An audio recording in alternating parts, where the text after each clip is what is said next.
नमस्कार मित्रांनो, पेन्शनधारकांनी जीवन प्रमाणपत्र सादर करताना आत्ताच ही एक गोष्ट करा. विसरला तर 1 डिसेंबर पासून पेन्शन बंद होणार. मग तुम्हाला नक्की यामध्ये कोणती गोष्ट करायची आहे ते पटकन आत्ताच बघा, कारण तुम्ही प्रमाणपत्र सादर करताना एक चूक नक्की करता. ती चूक या व्हिडिओमध्ये आम्ही सांगणार आहे. त्यामुळे तुम्ही आधी हे चूक कोणती करताय ते लक्षात घ्या. बघा मित्रांनो, त्याआधी ज्यावेळी पेन्शनधारकांनी जीवन प्रमाणपत्र सादर करताना आम्हाला काही प्रश्न विचारले आहेत, त्या प्रश्नांचं उत्तर आम्ही या व्हिडिओमध्ये दिलंय. बघा लक्ष देऊन. त्यामधला पहिला प्रश्न असा आहे की नोव्हेंबर महिन्यात जीवन प्रमाणपत्र सादर न केल्यामुळे बंद झालेली पेन्शन पुन्हा सुरू करण्याची प्रक्रिया आहे काय? याचं उत्तर बघा, जीवन प्रमाणपत्र सादर न केल्यास पेन्शन देयक बंद होतील. तथापि पुढील महिन्यात जीवन प्रमाणपत्र सादर केल्यास पेन्शन देयक पुन्हा सुरू होतील आणि तोपर्यंत सर्व थकबाकी देखील पेन्शनधारकास दिली जाईल. परंतु हे केवळ 3 वर्षाच्या आत जीवन प्रमाणपत्र सादर केले तरच आहे. त्यावर दुसरा प्रश्न असा आहे बघा, भारतात जीवन प्रमाणपत्र सादर करण्याची शेवटची तारीख कोणती आहे? बघा त्याचं उत्तर असं आहे, जीवन प्रमाणपत्र सादर करण्याची अंतिम मुदत 30 नोव्हेंबर आहे आणि ती पुढील वर्षाच्या 30 नोव्हेंबर पर्यंत वैध असेल. जीवन सन्मानपत्र वार्षिक जीवन प्रमाणपत्र सादर करण्यासाठी निवृत्ती वेतनधारक कोणत्या विविध पद्धती वापरू शकतात ते पण महत्त्वाचं आहे. आता त्यामधला तिसरा प्रश्न असा आहे, जीवन प्रमाणपत्र अनिवार्य आहे का? बघा आता त्याचं उत्तर, जीवन प्रमाणपत्र अनिवार्य आहे का असं आहे. त्याचं उत्तर असं आहे, पेन्शनधारकांनी विना ब्रेक पेन्शन सुरू ठेवण्यासाठी, पेन्शनधारकाची जी काय पेन्शन असेल ती विना ब्रेक सुरू ठेवण्यासाठी सादर करणे हे प्रमाणपत्र आवश्यक आहे.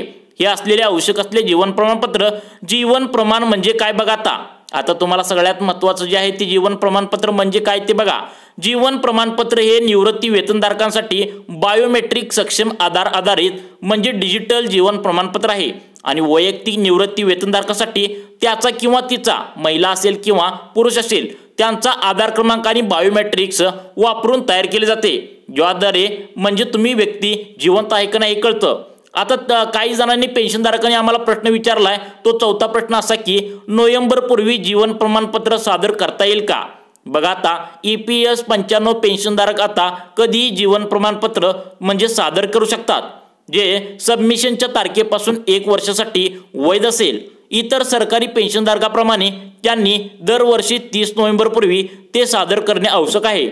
त्यामुळे EPS सदस्यांनी पुढील वर्षी डिजिटल म्हणजे जीवन प्रमाणपत्र सादर करण्यासाठी सबमिशनची तारीख लक्षात ठेवावी, म्हणजे 30 नोव्हेंबर ही तारीख लक्षात ठेवावी. मित्रांनो, पुढे तुम्हाला जे काय तुम्हाला एक गोष्ट करायची आहे ती गोष्ट सांगणार आहे. म्हणजे तुम्ही जी चूक करता प्रमाणपत्र भरताना, तुम्हाला जी गोष्ट करायची आहे ती सांगणार आहे. त्याआधी प्रश्न समजून घ्या, कारण हे प्रश्न महत्त्वाचे आहेत. त्यामधला 5वा प्रश्न असा आहे, जीवन प्रमाणपत्र कोणी सादर करावे? सर्व पेन्शनधारकांनी त्यांचे पेन्शन मिळणे सुरू ठेवण्यासाठी वार्षिक जीवन प्रमाणपत्र सादर करणे आवश्यक आहे. सबमिशन विंडो म्हणजे तुम्हाला 1 नोव्हेंबर रोजी जे 1 नोव्हेंबर सुरू होतं त्याऐवजी तुम्हाला 80 वर्षाखालील लोकांसाठी उघडले. सुमारे 69.76 लाख केंद्र सरकार निवृत्ती वेतनधारक आहे, त्यांच्यासाठी त्यांनी जीवन प्रमाणपत्र सादर कराव्यास सांगितले. त्यामधला 6वा प्रश्न असा आहे, तुम्ही जीवन प्रमाणपत्र सादर न केल्यास काय होईल? बघा आता तुम्ही जीवन प्रमाणपत्र सादर न केल्यास तुमच्यावर काय होते बघा. प्रमाणपत्राशिवाय पेन्शन वितरण प्राधिकरणाला तुम्ही जिवंत असल्याची पुष्टी नाही, त्यामुळे त्यांना तात्पुरते पेमेंट बंद करता येते. म्हणजे जीवन प्रमाणपत्र जर तुम्ही सादर नाही केला तर बँकेला कळतं की तुम्ही जिवंत व्यक्ती नाही, त्यामुळे ते तुमची पेमेंट थांबवतात. बघा मित्रांनो, लक्ष देऊन बघा. हे जीवन प्रमाणपत्र तुम्हाला भरताना काय चुका तुम्ही करता हे तुम्हाला समजून या व्हिडिओमध्ये सांगितलंय. बघा लक्ष देऊन, फक्त 5 मिनिट व्हिडिओ बघा. बघा आता 7वा जो प्रश्न आहे पेन्शनधारकांनी विचारलेला तो म्हणजे कोणत्या परिस्थितीत पेन्शन थांबवता येते? निवृत्ती वेतनधारक गंभीर गुन्ह्यासाठी दोषी आढळल्यास किंवा गंभीर गैरवर्तनासाठी दोषी आढळल्यास नियुक्त अधिकारी लेखी आदेशाद्वारे पेन्शन किंवा त्याचा काही भाग कायमस्वरूपी किंवा विशिष्ट कालावधीसाठी रोखू किंवा काढू शकतात. बघा 8वा जे प्रश्न आहे तो म्हणजे जर जीवन प्रमाणपत्र वेळेवर सादर केले नाही तर काय होते? बघा जशा परिस्थितीत कोणतीही थकबाकी भरली जाणार नाही. जीवन प्रमाणपत्र सादर न केल्यास बँकेचे कर्तव्य सध्या असे दिसून येते की निवृत्ती वेतनधारकाने जीवन प्रमाणपत्र सादर न केल्यास बँका पेन्शन थांबवतात आणि हे प्रकरण तिथेच सोडतात, म्हणजे तुम्हाला पेन्शन थांबवली जाते. बघा 9वा प्रश्न असा आहे की जीवन प्रमाणपत्र कोणत्या बँकेत जमा करता येईल? म्हणजे कोणत्या बँकेत जमा करता येईल? निवृत्ती वेतनधारक जवळच्या CSE म्हणजे या केंद्र आणि बँक शाखा, तुमची जी कोणतीही बँक शाखा असू दे, तुम्ही ज्या ठिकाणी तुमची पेन्शन मिळते किंवा कोणतेही सरकारी कार्यालयाला ज्या ठिकाणी म्हणजे पोस्ट ऑफिस जरी असेल तिथे सुद्धा भेट देऊ शकता। त्यांचे तपशील बघा jivanpraman.government.in वर लोकेट सेंटर या अंतर्गत प्रदान केले आहे। त्या ठिकाणी जाऊन तुम्ही त्यांच्याद्वारे प्रमाणपत्र सादर करू शकता। त्यामधला 10वा प्रश्न आम्हाला नागरिकांनी असा विचारलाय की जीवन प्रमाणमध्ये तुम्ही ऑपरेटरचे नाव काय आहे। बघा जीवन प्रमाण ऑपरेटरला नाव असं आहे पेन्शनर, कौटुंबिक पेन्शनर, कौटुंबिक पेन्शनर आणि पेन्शनर। कौटुंबिक पेन्शनरच्या वतीने काम करणारी कोणतीही व्यक्ती एका स्क्रीनवर निर्देशित करेल जिथे त्यांनी त्यांचा आधार क्रमांक आणि नाव प्रविष्ट करणे आवश्यक आहे। आता बघा मित्रांनो, जीवन प्रमाणपत्र सादर करताना आत्ताच एक गोष्ट कराल तरच तुम्ही डिसेंबर पासून तुमची पेन्शन व्यवस्थित राहील। जर तुम्ही ही गोष्ट विसरला तर तुम्हाला डिसेंबर पासून पेन्शन बंद होणार। बघा मग तुम्हाला कोणती गोष्ट करायची आहे।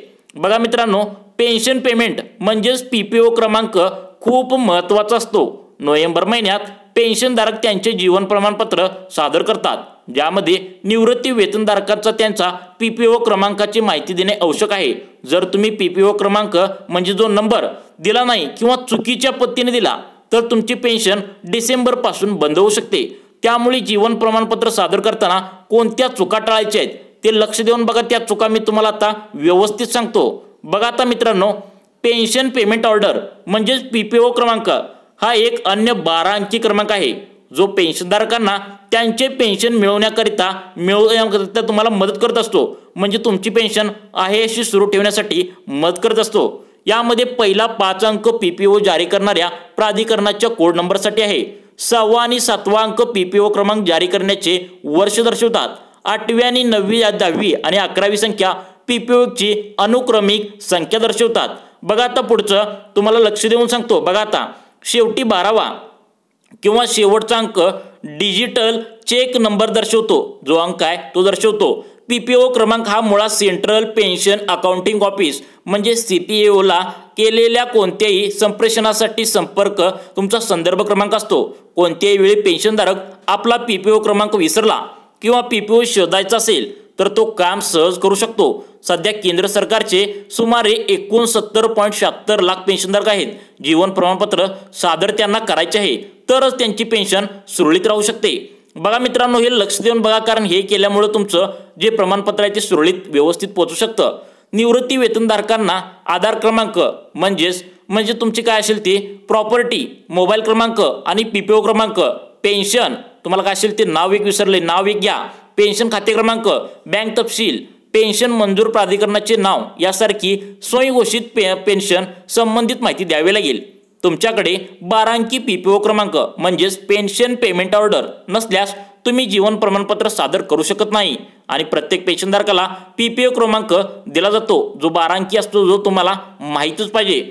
बघा आता PPO क्रमांक निवृत्ती वेतनधारकांना त्यांच्या पेन्शनचा मागोवा ठेवण्यास सक्षम करतो आणि ते प्राप्त झाल्यावर अधिसूचित होण्यास देखील मदत करतो। पेन्शनधारकांनी EPFOच्या सदस्य सेवा पोर्टलद्वारे अर्ज केल्यानंतर लगेच PPO क्रमांक मिळू शकतो। पेन्शनधारकांना CPAO वेबसाईट म्हणजे www.cpao.nic.in यावर नोंदणी स्वतःची केल्यानंतर लॉग इन करा।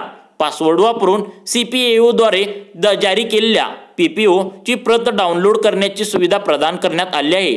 पेन्शनधारक कर्मचारी भविष्य निर्वाह निधी म्हणजेच EPF शी जोडलेल्या त्यांचा बँक खाते क्रमांक वापरून किंवा त्यांचा PF क्रमांक वापरून ते शोधू शकतात। ऑनलाईन सेवा अंतर्गत पेन्शनची पोर्टलवर क्लिक करा।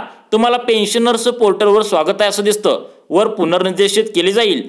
पेजच्या उजव्या बाजूला असलेला तुमचा PPO नंबर जाणून घ्या।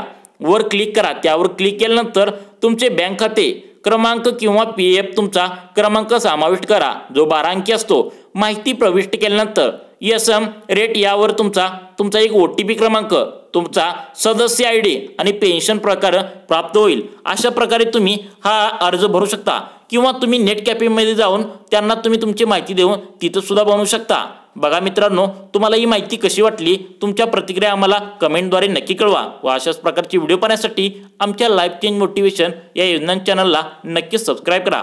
धन्यवाद मित्रांनो।